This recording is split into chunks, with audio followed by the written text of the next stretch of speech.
Namaskar. Hello and welcome to P Guru's channel. Sunday evening 7 p.m. program rescheduled for Monday as things were overtaking us. Chityala ji is here with us. He has put together a stunning slide deck. Let's welcome Chityala ji. Namaskar, sir. How are you?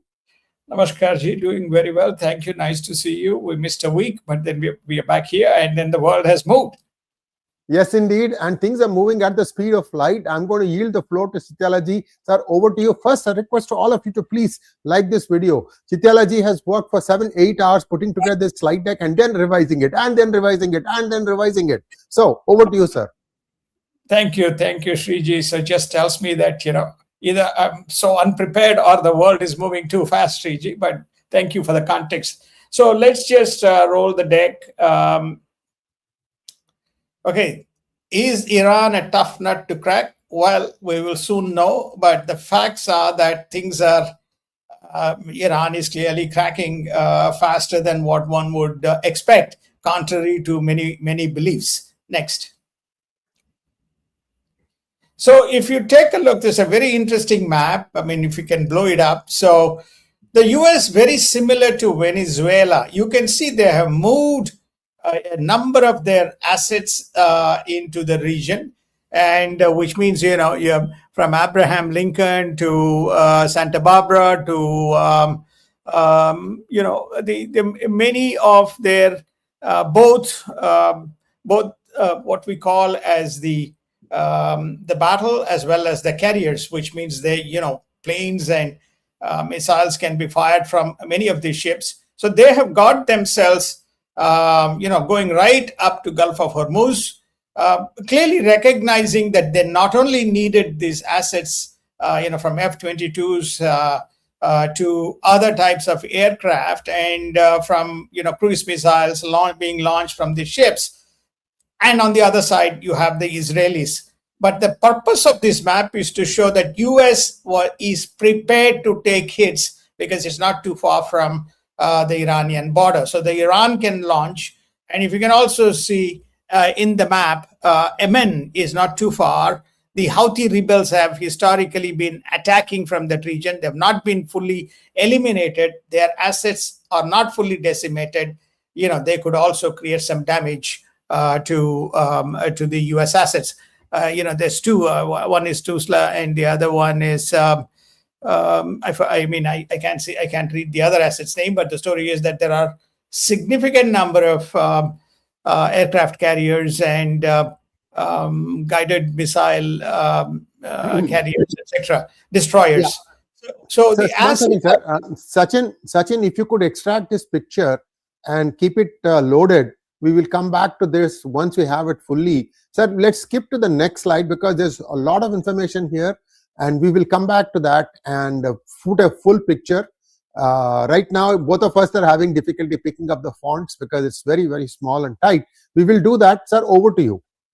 Well, I think that the main message is Iran is an amalgam of various states. You have the Shias in Iraq. They have been very quiet. You have the Hezbollah in Lebanon. They have been very active. And the moment they launched a missile into Israel, you can see the Israel has responded. Houthis in Yemen, they have been infrequent, but they have been also doing their attacks. Then don't forget Hamas in Gaza, right? So therefore, and then of course, some of the Palestinian rebels. So you have a whole bunch of people, surrogates and direct, fighting with the Iranians. So Iran's assets that were targeted by the US and Israel include the Joint Air Force and Space Headquarters in the first round, Joint Air Force and Space Headquarters of Iran, the Islamic Revolutionary Guard Corps, integrated several places. They have targeted the IRG and taken out almost, they say, 1/3 of senior commanders and forces. Their integrated air defense, there's no air defense. They've taken out the air defense systems, and both US and Israel have almost, free airspace that they can occupy over Iran. They also have neutralized Iranian vessels and submarines, in the Persian Gulf. They also have taken out the anti-ship missiles, and military communications has also been taken out. Obviously, internet is not inactive, but mostly the sophisticated military communications infrastructure has also been taken out. So in the first wave of attacks, to answer the question, is Iran tough nut to crack? The fact is they first took the leadership out, and then they attacked the infrastructure, most notably all of the assets which would potentially give problem to both US and Israel. They've taken that out. Next. Sir, 1 second, sir. Sir, we are going to go full screen, which means you and I will not be visible, but we can be heard. Over to you, sir.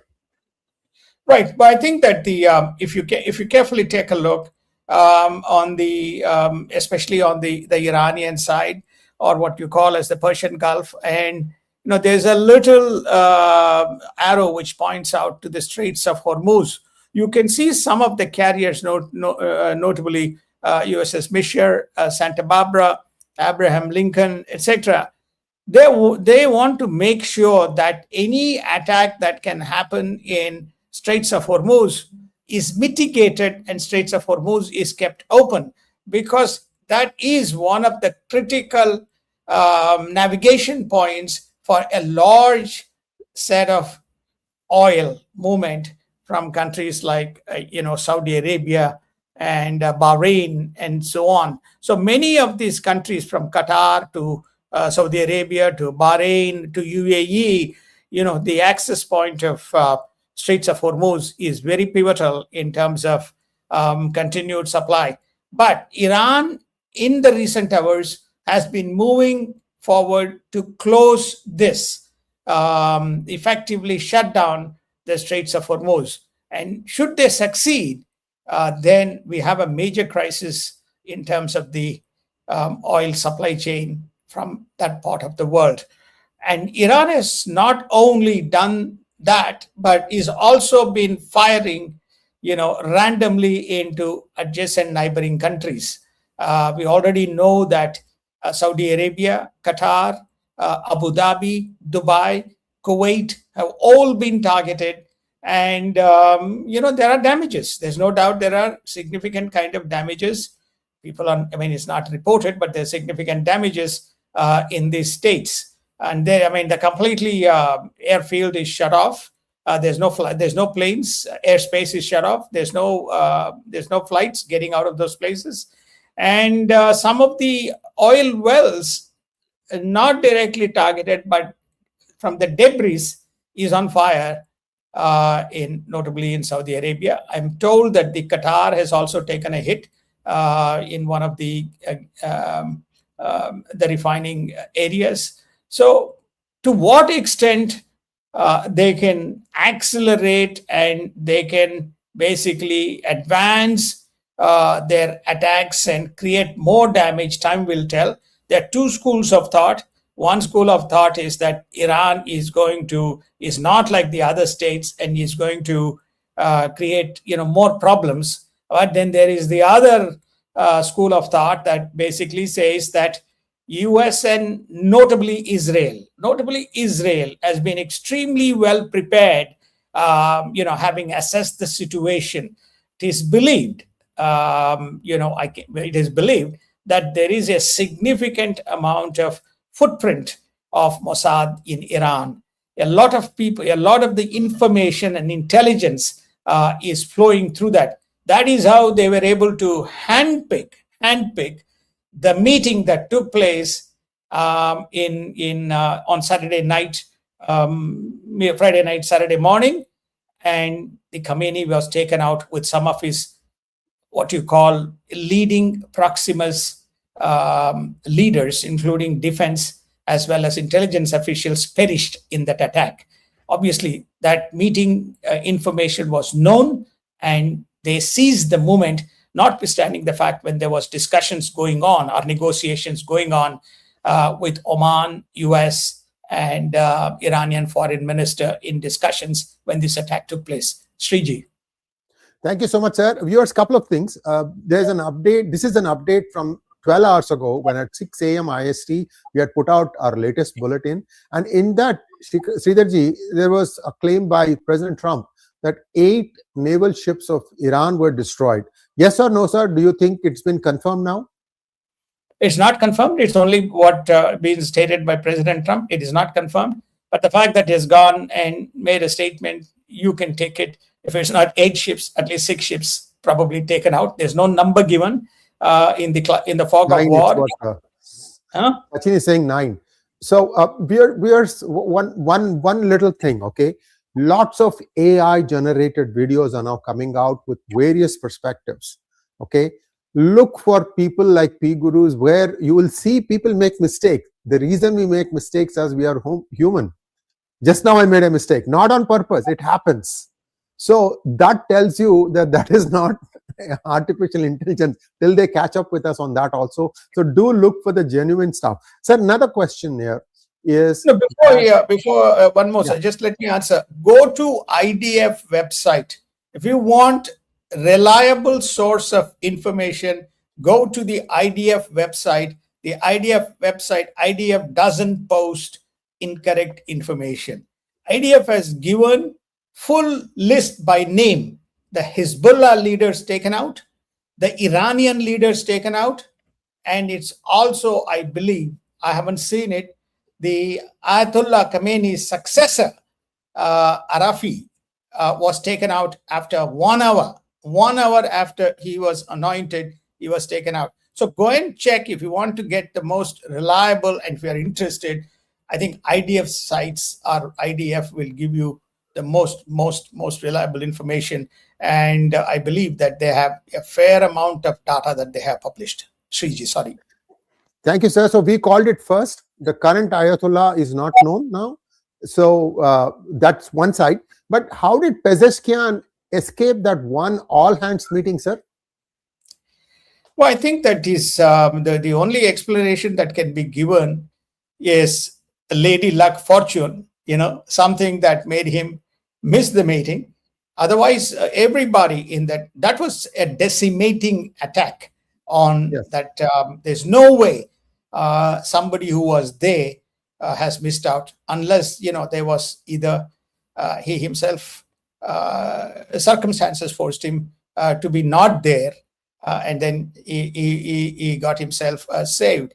I mean, I think the other thing that we need to point out is similarity between what happened in Venezuela and Iran. They had up to the minute information of movement of people, up to the minute information. They knew precisely in Venezuela when Maduro would retire to his chamber. Somewhere between the time that he left and he was going towards the chamber, this attack took place.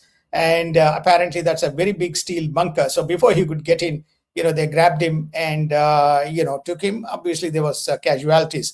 Now, in the case of Israel, in the case of Iran, while the discussions were going on, the Israelis presented the evidence, which is to say, this is the most opportune moment to take out the leadership.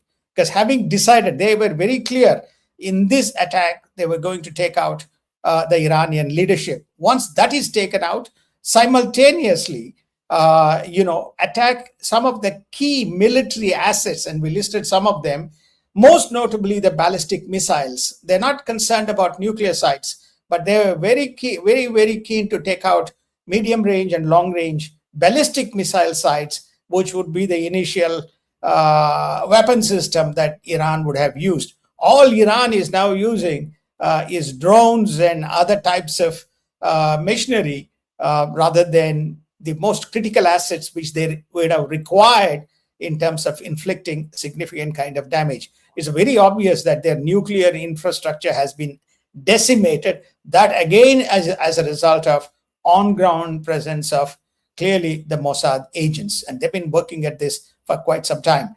So what else they will do? They will use random missiles, drones to target neighboring countries to bring those countries into the war.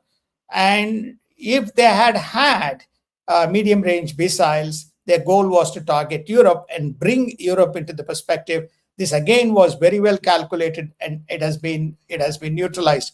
But the sleeper cells are still active, probably in Europe as well as in US.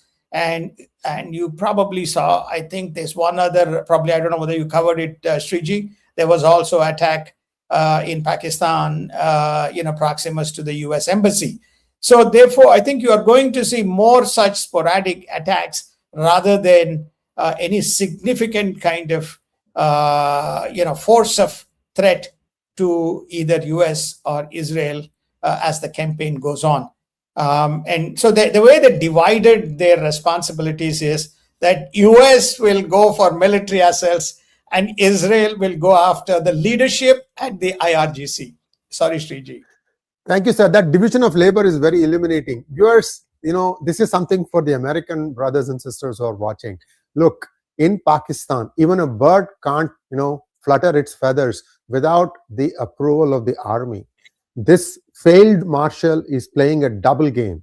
Okay, he sent his minions after the US consulate. 30 people have died so far, I've heard. 30 people. And then after that, they came back in another wave. They tried to set fire to the consulate. Trump, understand who you are dealing with. Duplicity can learn a thing or two from these guys. That's how these guys are. Anyway, I just wanted to point that out. Viewers, you're going to get a slightly different perspective from a panel of 3 generals in about half an hour's time from now. So come back to join us on that one also while we continue this presentation, because we have a few more slides and then we'll throw open the floor for questions. Over to you, sir. Right. Okay. So what is the US-Israel mission? Very clear. This is very clear, which is namely, there's no occupation. They are not going to anoint who the president is. Double quotes, they're not going to put a US puppet. They're going to let the people decide who they want and appoint that person, whether it is through elections or whether it is through some kind of broad set of people from public life coming together, making it happen. Well, remember, for almost 50 years, there's been no group, no organizational force to challenge, because every time they came close, they were brutally suppressed.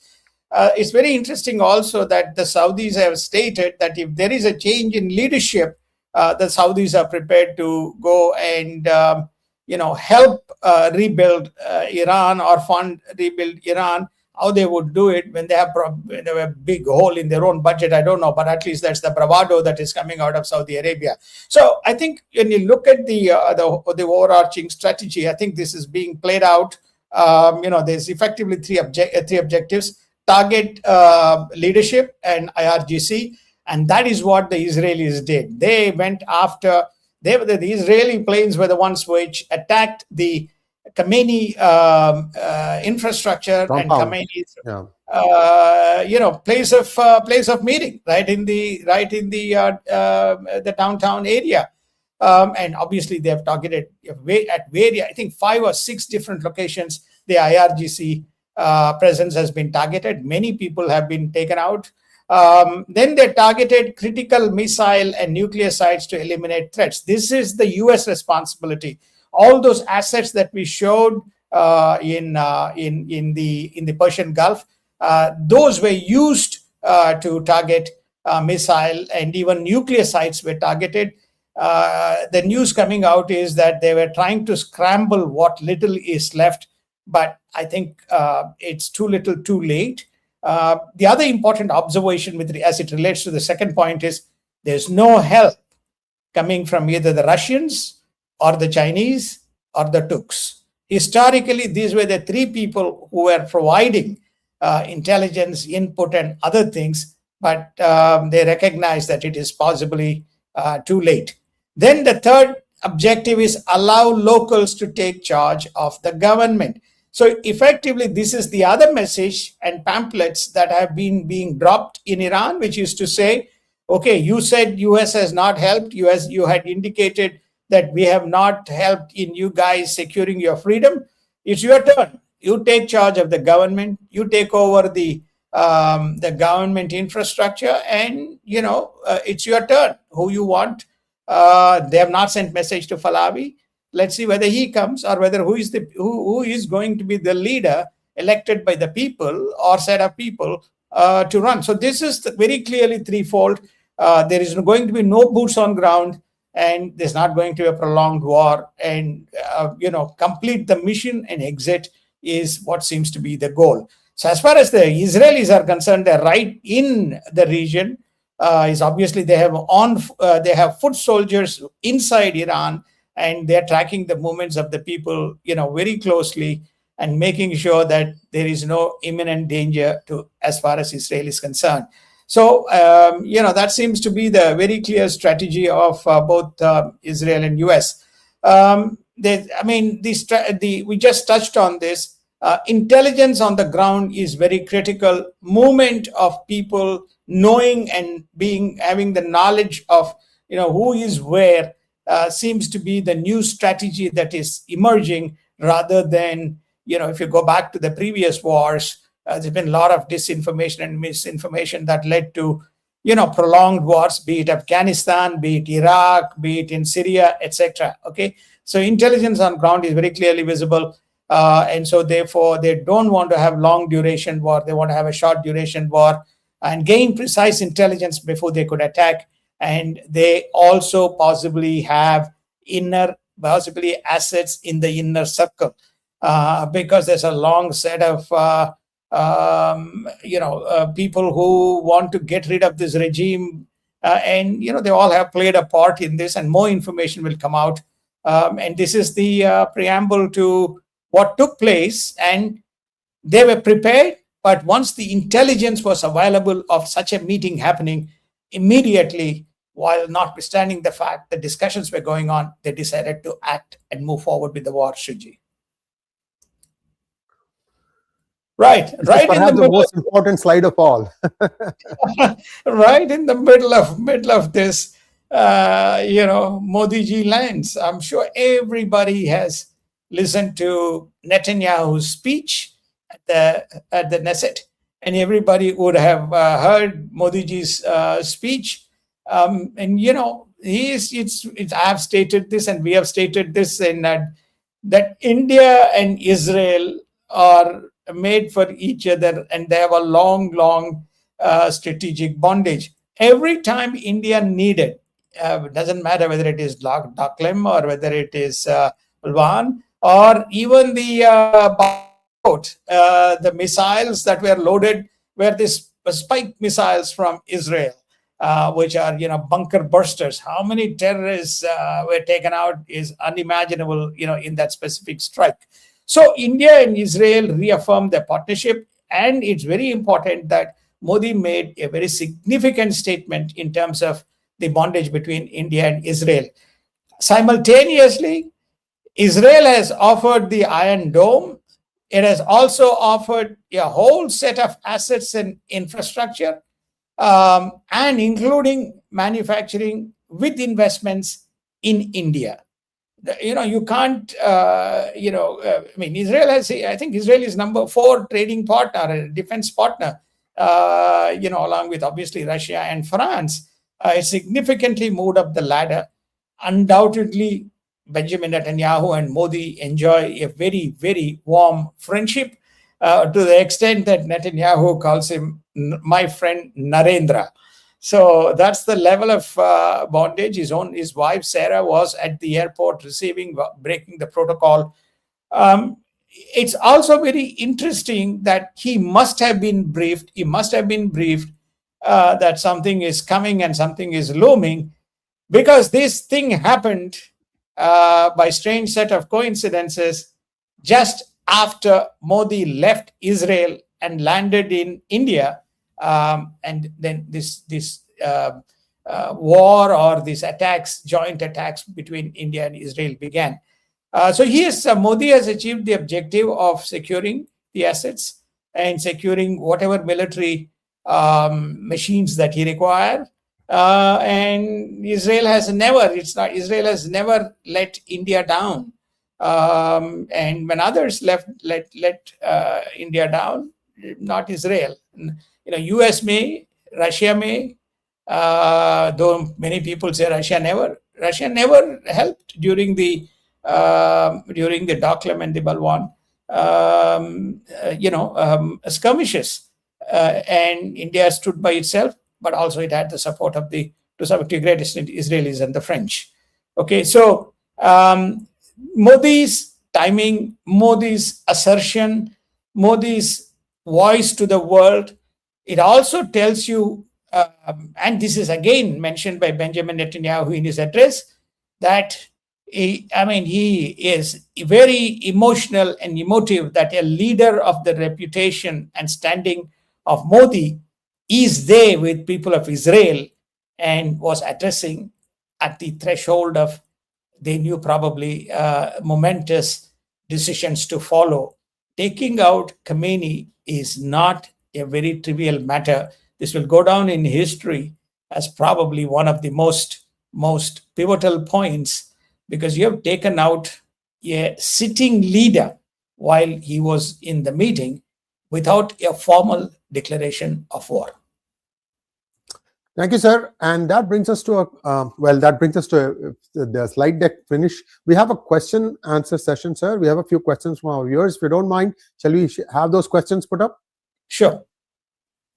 First question, Abraham wants to know, how effective are Iran's proxy militias in maintaining power?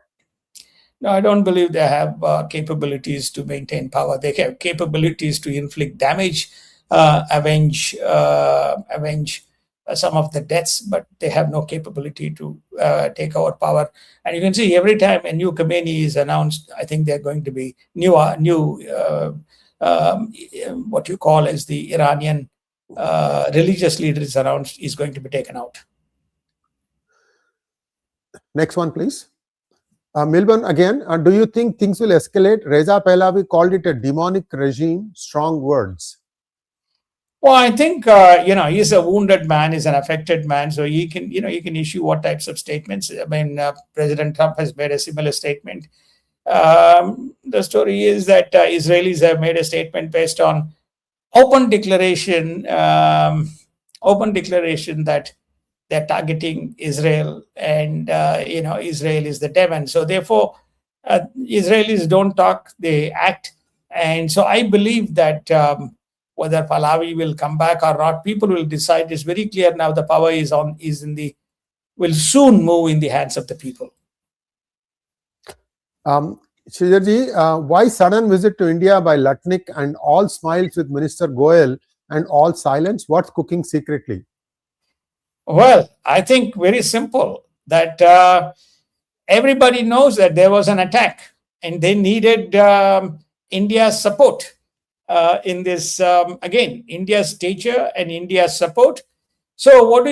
You rush your critical people and say, hey, we love India, we want to do a deal with. It's all about, that's the reason why Modi went to Israel at this time. Modi trusts and believes in Israel. He would not go and risk the political capital, recognizing what the consequences are. The fact that he went and he issued a statement right from there and negotiated deals for India, and Netanyahu to make the types of statements that he has made shows that the priorities of Modi ji and the priorities of Israel. So as far as Lutnick is concerned, why I'm answering this way, because Lutnick came because recognizing that the US also needs support, but their ego is so big, US ego is so big, naturally, because of its economic might and whatever it thinks. Though the story is that he went there to make sure that the feelings are normalized, and he was one of the guys who was critiquing. Remember the Dr. Navarro, not to be heard at all, is nowhere visible on the scene in terms of buying Russian oil, right? So not to be seen. They've all been silenced. But you also have to give a tremendous amount of credit to Sergio Gore. Sergio Gore has direct access to President Trump. He has played a very important role in getting rid of all the noises in the system and making sure that Trump is doing the right thing, because he has the ears of the Trump. Thank you, sir. Manjunath wants to know, if crude price skyrocketed to $150, will the dollar strengthen? If so, why can't this war go for a long time? According to Trump policy, his plan is to weaken dollar. Your thoughts?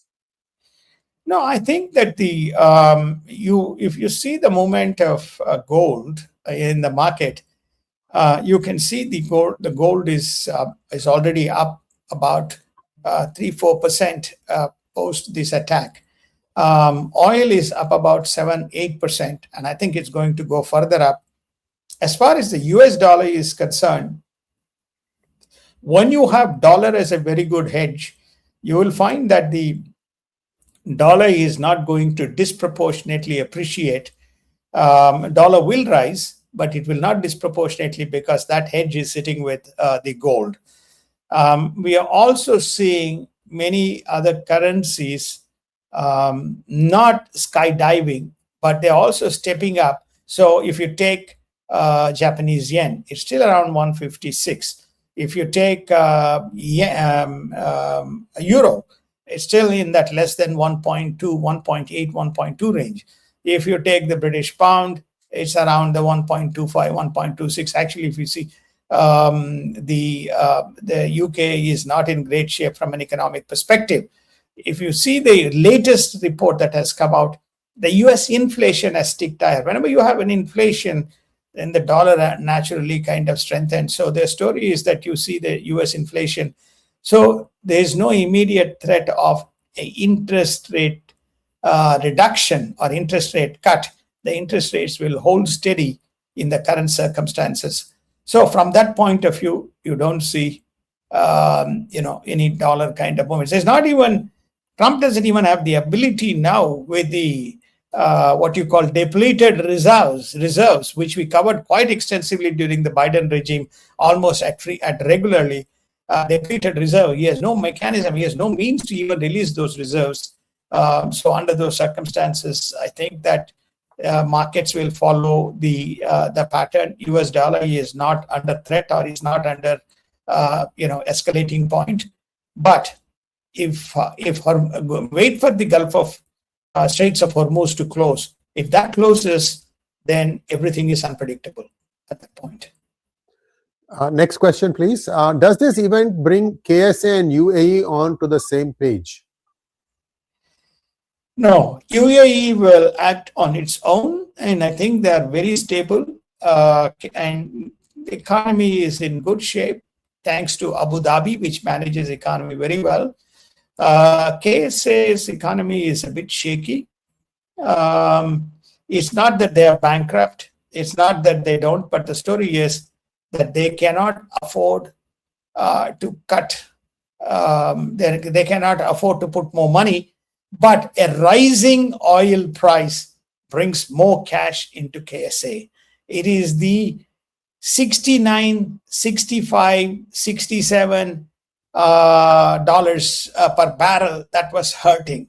But at 75, $80 a barrel, KSA is laughing. So therefore, I think it will act on its own. UAE will act on its own. The GCC countries together, along with US, after the attacks, have stated that Iran should restrain, otherwise face destruction. Next one. Who is the suspected insider who leaked info of the meeting to Israel? Is the president of Iran the individual? No, I don't think so. Nobody will let out that name. Yeah. If we have that level of information, you can imagine the number. I mean,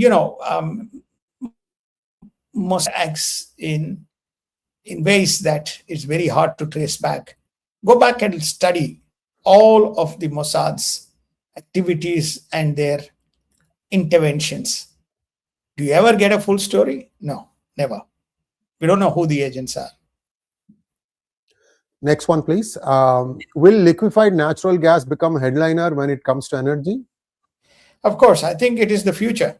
There's no doubt about it. I think that's where a lot of effort is being put, and including in US. Yeah. Next one.